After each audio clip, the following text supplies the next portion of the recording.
So nobody knows what caused this? There's a lot of theories. But all I know for sure is that this place is crawling with zombies. Yeah, you're telling me. Hey, keep that on.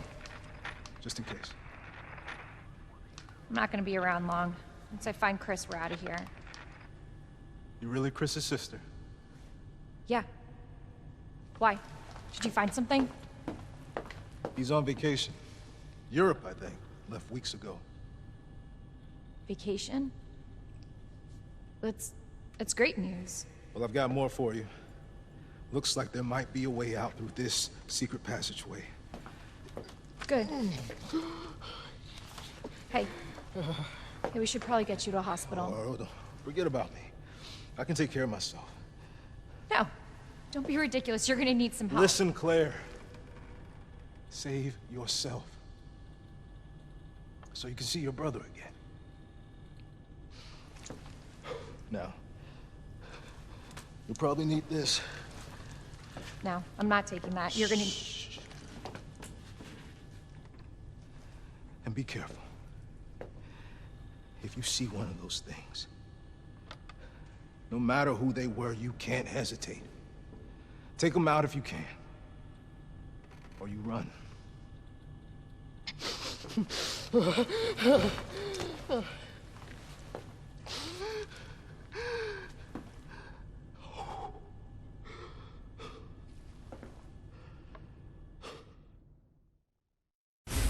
I'm really glad Marvin is one of the first people we talk to in this entire mess.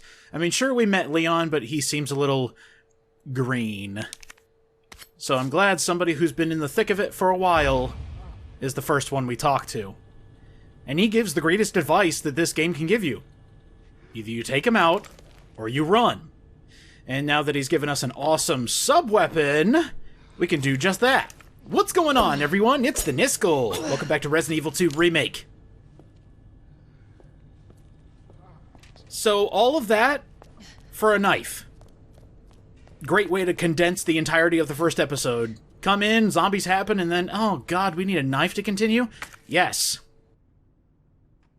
That officer, that poor man who is just beside himself, he gave us something to give to Marvin, the guy we just talked to. He basically gave us the solution to 3 of the main puzzles in the police station.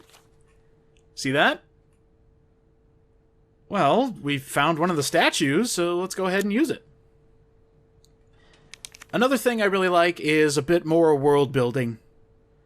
Claire said, "I'm gonna go find Chris," not knowing that he was in Europe, and her best friend gave her this letter.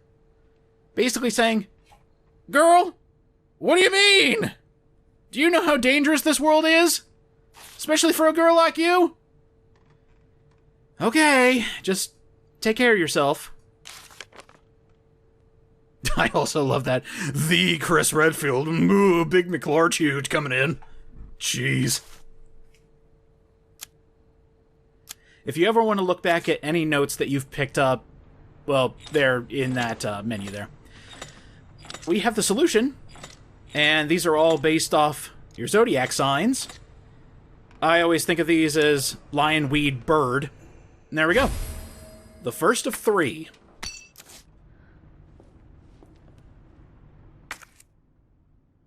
Another objective I want for this Let's Play is to not constantly compare it to the original.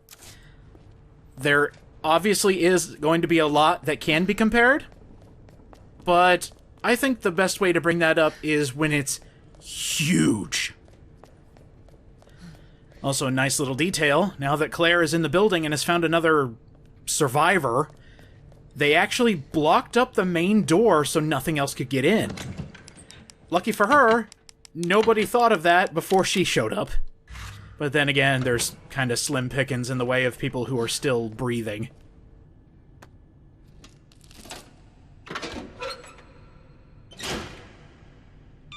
Now, I love that they brought back that mechanic, since Ethan Winters was all about, you know, find the yellow tape and cut it with the knife you found. And that's the only time we'll do it in the entire game. It was mainly to introduce the concept of sub-weapons. And it kind of glossed over it, but basically you have 3 separate sub-weapons that you can get in the entire game. We've already got a knife version. You can use it as a regular weapon to slash at enemies, but also, if you've been grabbed and are about to get bitten, that will get them off you.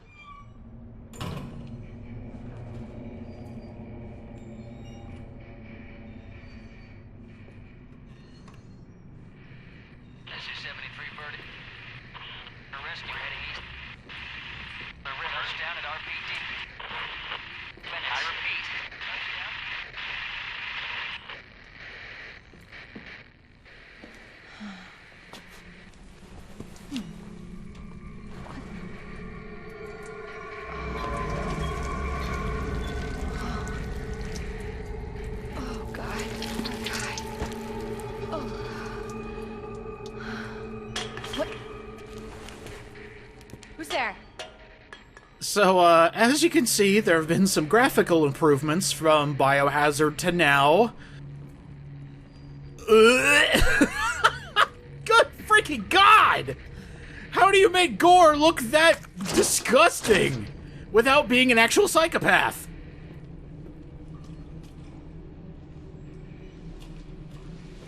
Yeah, another bit of subtlety that I'm enjoying throughout this game, and looking back over footage, playing it multiple times, you catch these things.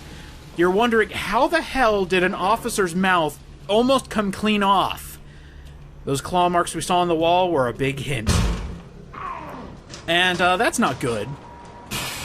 Oh, that's even worse. That's even worse. So, a mission statement for Resident Evil 2 Remake. The main goal for the game was to make zombies scary again. That first zombie was a good hook, but then they needed to do something else to make zombies scary. Maybe we do it in logs that you can pick up.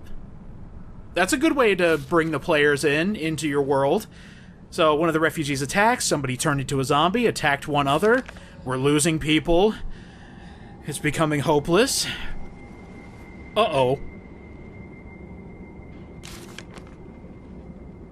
And then more than 10 died, and yikes. So, hopelessness is a good way to increase the horror value of your game. And then they thought, well, we don't have door transitions anymore. How do we make the zombies scarier?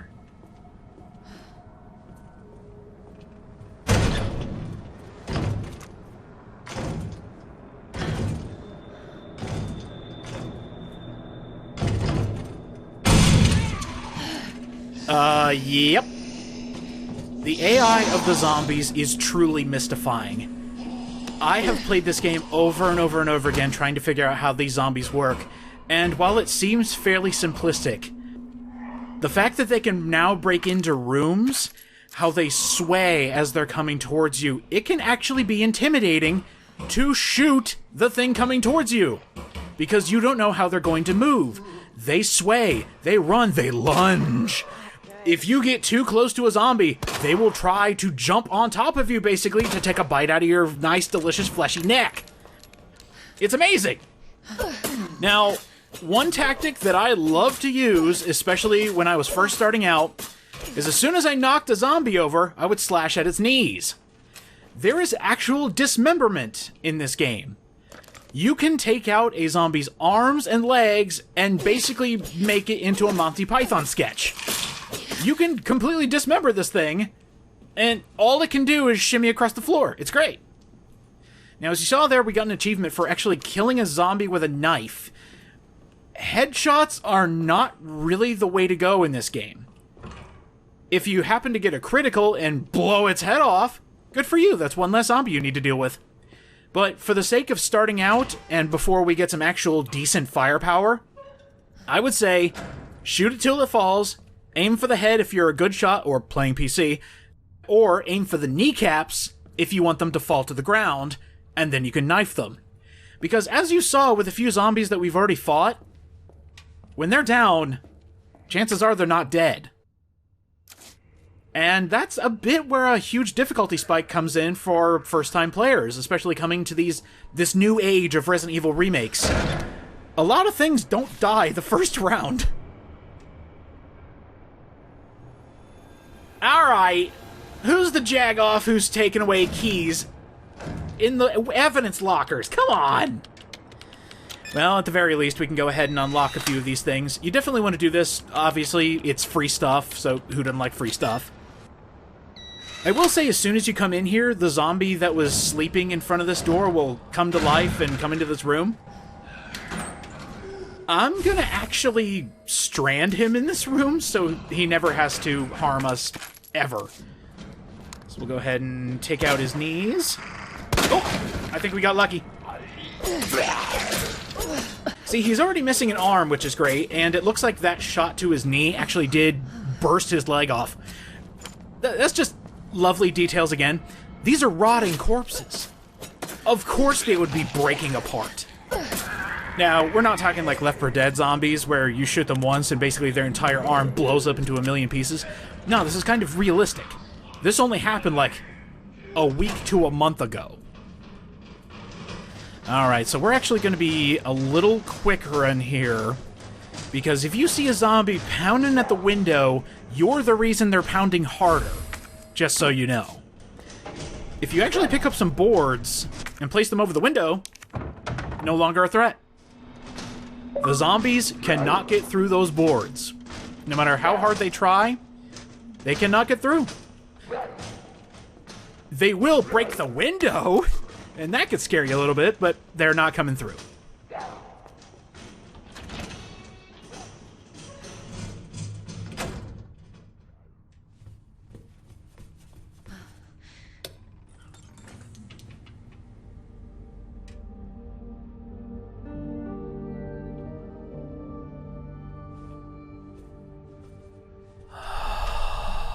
And that's when you let out an exhale.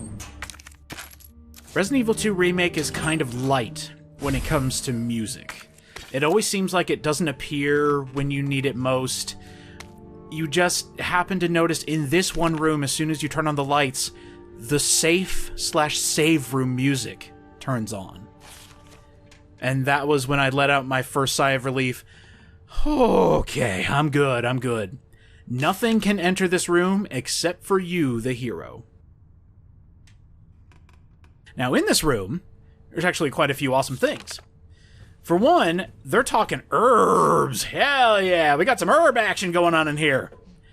And to my knowledge, I know I have a couple super Resident Evil geniuses in the comments that will correct me if I'm incorrect, but this is the first time the herbs have ever been closely examined.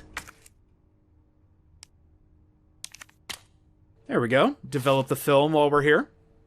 Thankfully, it didn't become a blurred gray mess because of the lights. Well, I guess it's still dark in here. But herb combining. You can combine a few different herbs and they'll have differing effects. And I just love that log we got that explained where the herbs came from. That's just... mwah! Peak world building. So as I said, we've got 3 different ones. We got greens, we got reds, and we got blues. The reds, when combined with a green, create a full heal. 100% of your health comes back. Now, if you take an herb individually, that'll heal a good amount of health, about 25%, if I had to guess. So it's good to keep a few of these in your back pocket if you're just getting started. Since I kinda know where I'm going, I'll go ahead and store all of my healing items. If you want a get-out-of-jail-free card, sarcastic air quotes on that one, bring a survival item instead.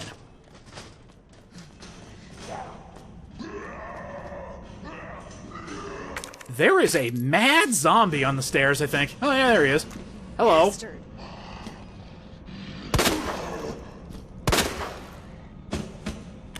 I think where some of the hidden genius of Resident Evil 2 Remake comes in is how you battle enemies. In the older games, you could hold down the aim button, find out where your enemy is because of auto-aim, and just shoot. And then they'll eventually die. Resident Evil 2 Remake, since you are over-the-shoulder third person, you have to aim and fire. Now, that seems obvious by today's standards, and it is. But since these enemies are so... I don't want to call them spongy, they're just hard to hit. your aim needs to be precise. Because if it's not, they're gonna jump you. This is why I suggest taking out the legs, taking out the arms. Don't give it away to actually harm you, especially if you're trying to save ammo.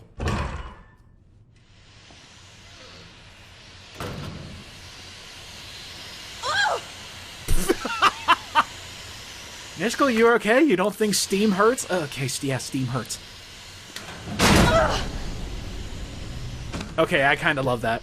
So there's a small effect that can happen sometimes when you kill a zombie. When they die and fall on top of you, no matter where they fall on you, there will be a different animation for Claire or Leon pushing them off of you. It's great.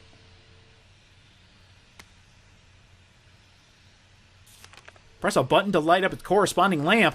Light the ball to open the safe. Oh, that's great! Portable safes? That's like portable free stuff! Yes! Okay, there's only a couple of these in the entire game, but there is a reason they give them to you. It's to explain how examining works. Something the game already did, so never mind. But just know that if you find something that looks interesting, if you examine it closer, there might be a different way to look at it. You can look behind it, you can look all around it. Sometimes you can interact with it like this. Please excuse this gameplay as, yeah, I'm really bad at these puzzles. You essentially have to light the entire ring. But if you can't remember what you pressed first in order to create the ring, you're starting all over again and you're just doing the same combination over and over again. These actually change every time you turn the game on. So if you think you can just save and quit and come back to this combination and just do it willy-nilly, like I thought I could, no, you can't. So it'll be different every time. It's just something to do in the background. Just like, oh yeah, let me unlock the portable safe real quick. Da-da-da-da-da. Okay, there we go.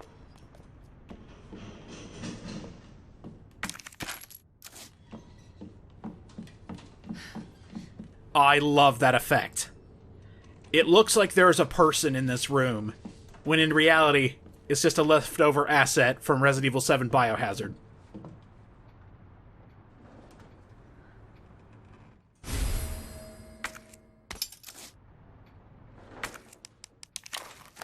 We found it! The spade key is ours.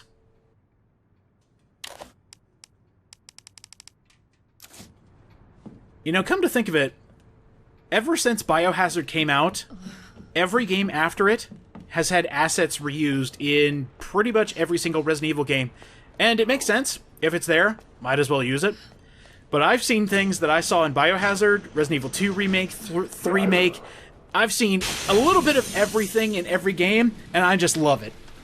Because I can just go up to something and identify as like, that's from 3 Remake, that's from 2 Remake, that's from 7, that's from Village. It's fine. It gets the games to us faster. Sometimes. Since we're in the neighborhood, let's go ahead and use that that button. That key. Not the key that we got, the key that we got.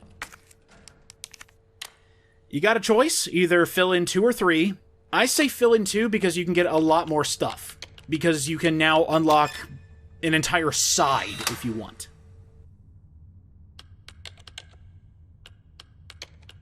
I don't remember. Shoot. Alright, let's come over here. So we can't do 203, that requires both buttons, but well worth your time. And 208. Okay, we'll go ahead and do that.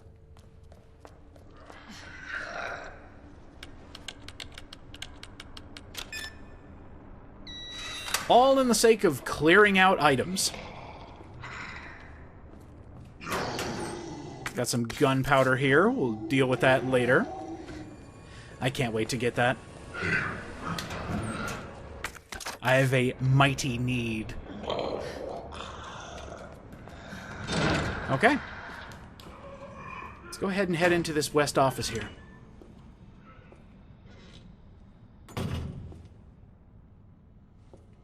This one room tells a story. And I love it. In the original game, this is where you would have found Marvin. But I'm glad Marvin became more of a character instead of the one person alive that Leon finds. That gives you a little tutorial on combining gunpowder. You don't really want to do it earlier on, because the better gunpowder you get, the better ammo you get. So we'll look into it a bit later. Just know that regular gunpowder, mix those two together and you get handgun bullets. Just in case you're a little disgusting on the draw, like I was when I first started playing. Oh dear! Alright, you want to go? Yeah, you want to go? I'm surprised I hit any of those headshots. I'm a terrible shot. There we go. And just for a little bit of insurance, sub-weapons do have durability.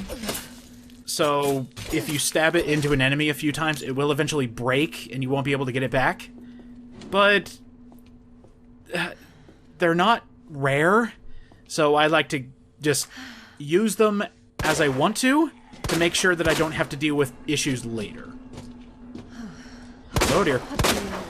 Alright, so my aim's a little bit off. That's the thing I haven't fully acclimated to, is how these zombies move. I've gotten better as I've played it over and over again. And if you were playing on PC, you have pinpoint accuracy if you know how to use a mouse, so you're good there. But it's just the way they move. I adore it and I hate it. Just because they're moving around all over the place and I can't get a good shot.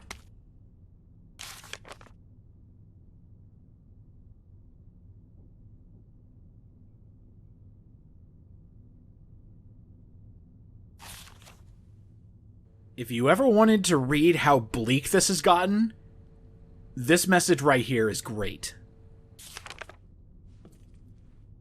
Alright, it's time for a puzzle, baby! Aw, Leon! He was gonna have a party, and it got ruined by zombies. Wait. You gotta love Easter eggs.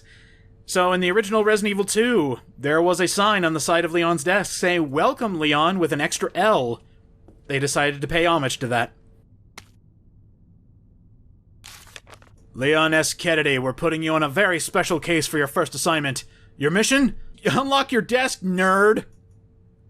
I freaking love this. They do have a reason for doing this that is explained in here. It's to learn your fellow officers' names. But then...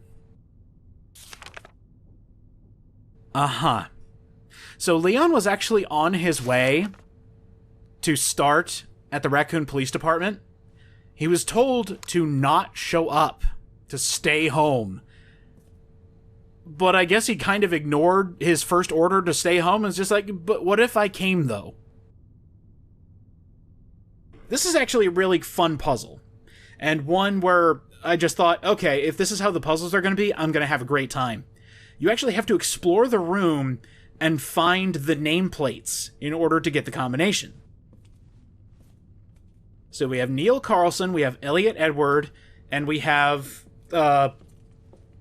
Okay, I wouldn't be a good officer, I already forget the name.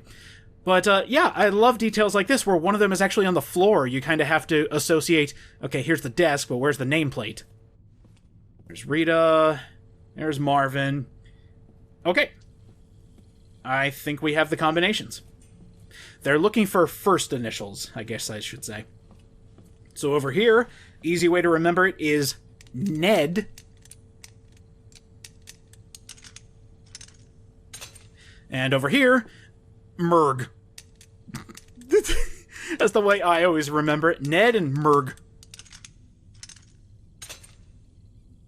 Inside. A speed loader. Thank the Lord. Your SLS-60 now reloads faster. Instead of individual bullets, it's 5 at a time.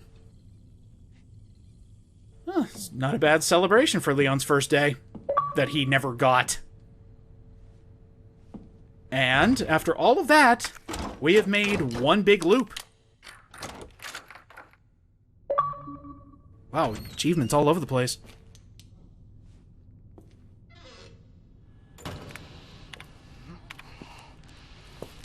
There you are. Come here. What is it? Take a look.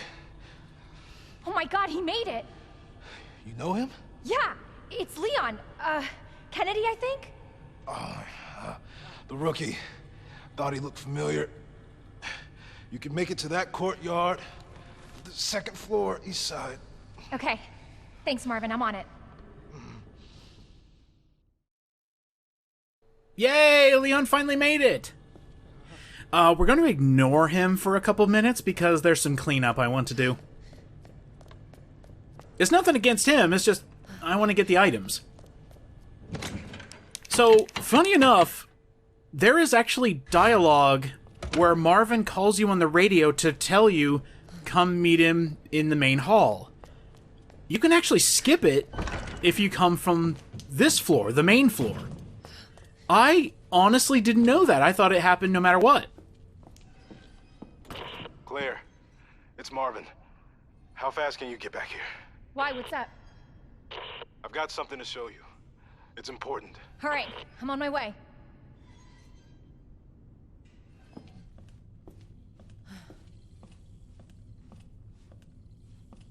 I hear it. There you are.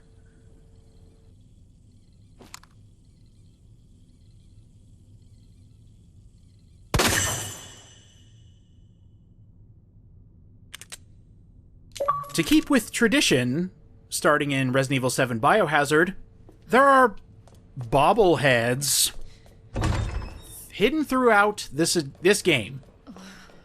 Shoot them all, you get achievements, unlockables, all that fun stuff. I'll be showing you where all of those are. Just know that some of them are character exclusive. And again, I'll point those out when we find them.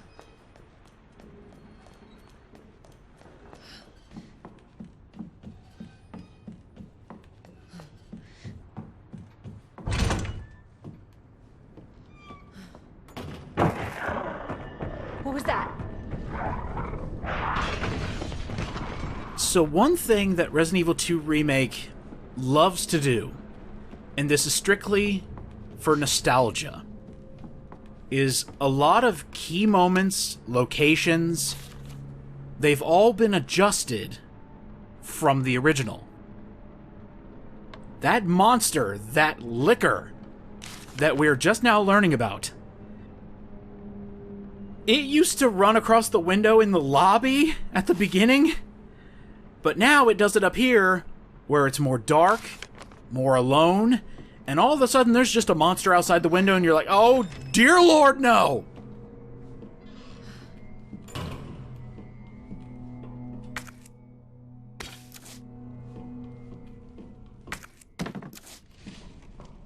The hell is that thing?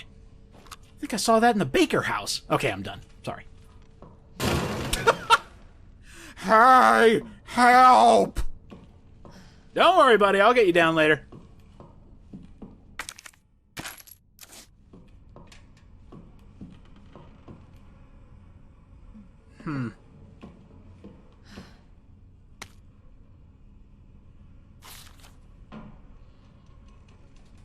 Oh, no. C4? Some guy was planning on blowing people up? Yikes!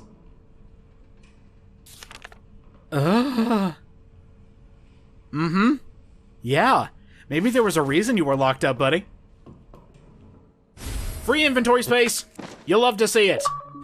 Strewn throughout the game as well are extra inventory spaces in the form of side packs. This was optional back in the day, so be happy they're throwing you a bone. What I also like is, depending on your difficulty, the amount of side packs you get in total increases or decreases. Just keep that in mind if you decide to go hardcore. There's a few zombies down here. There are 3 main ones that you need to deal with in this room, and I would suggest definitely taking care of them before anything else, because this is a very important room. This used to be the location of a puzzle that you could do in like 30 to 50 seconds, but here, this is actually a place to advance. Advance in the story, I should say. So we're actually going to do just a bit of cleanup here, and then we'll go from there.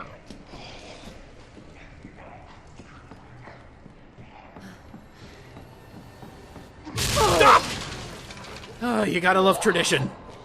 So, if you happen to fall through there, it is completely avoidable. I was just doing it for You know, just to show it was there, you know, being a good Let's Player, showing you things that happen, even if they make my experience a living hell. Falling down through that actually wakes up the zombie that was sleeping in front of the door, and also alerts all of them to your location so they come barreling towards you. And that was an example of a critical hit. If you land a critical shot on a zombie, its head explodes, and it's not getting back up from that. I am in a bad position. Oh! So, there used to be something that happened with any Resident Evil game before 4. Is if a zombie followed you on stairs, instead of lunging and biting, probably because angles were hard, they would spit acid at you.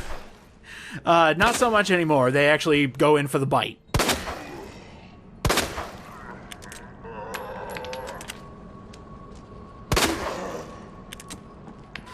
You're still alive? Get out of here, bud. Oh. What the heck? There we go.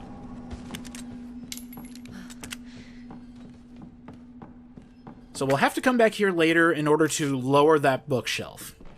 But before you do anything, once you first come here, go ahead and take out the zombies, but also move the bookcases to where you think you'll need them for later.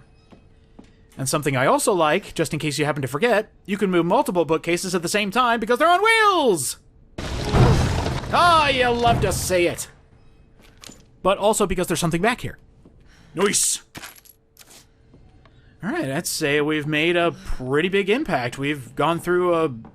well, I wouldn't say a majority, but we've been making pretty good progress on the first couple floors of the police station. And this is just for my own security.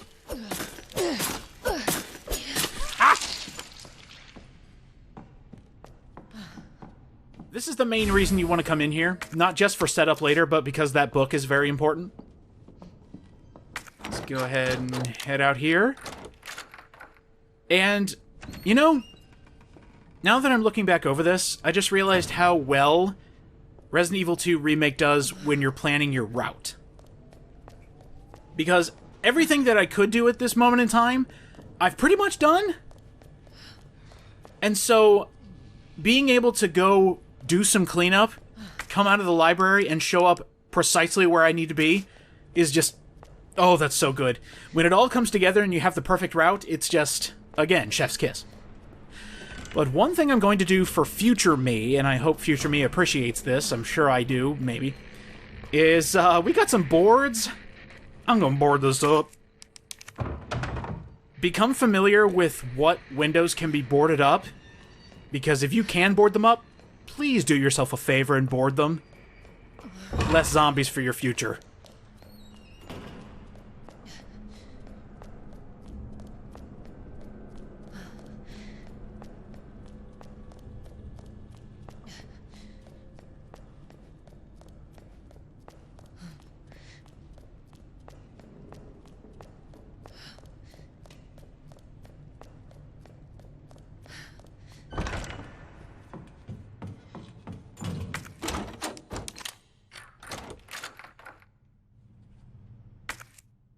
The game gives you a little hint. This is actually where they teach you about discarding items, instead of the key that had a one-time use.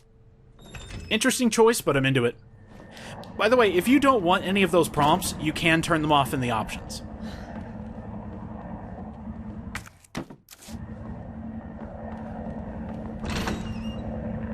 You guys hear that, right? Huh. I mean, we did get a hint that something was coming our way, so that's good.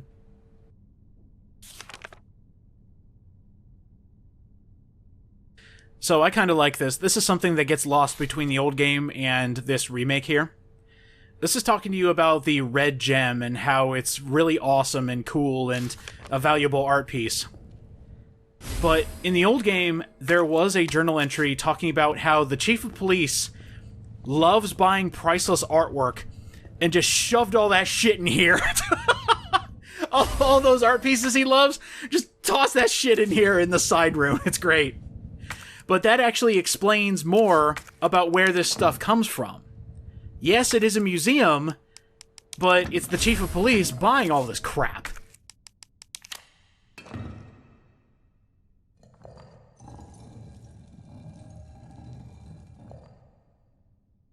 Not exactly a puzzle, but just a good way to clear out some of your inventory while getting something for later. You can actually take the arm and the book, combine them in the inventory, and turn them into one item, just in case you don't have enough space.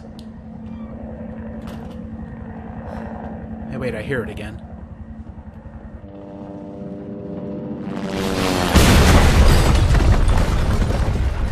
Oh. Oh. Oh! No! That was our way out of here! Damn it! Well, shit. Maybe a green herb will help him.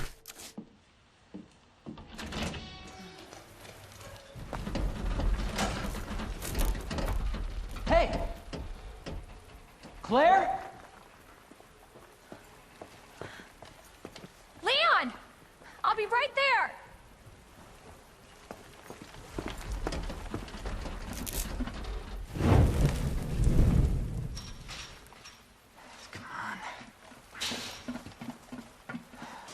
Leon, we really gotta stop meeting like this. Are you alright? Police chopper, it just came out of nowhere. Yeah, I'm fine.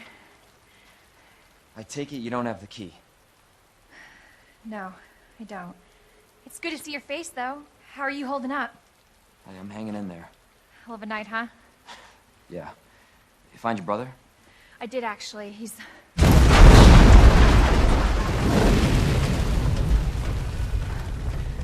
Just when you think it can't get any worse. Leon, you should get going. Don't worry about me. Just get yourself to safety. No, Leon, seriously, they're getting through the fence. Please, just go. We're gonna make it. Both of us.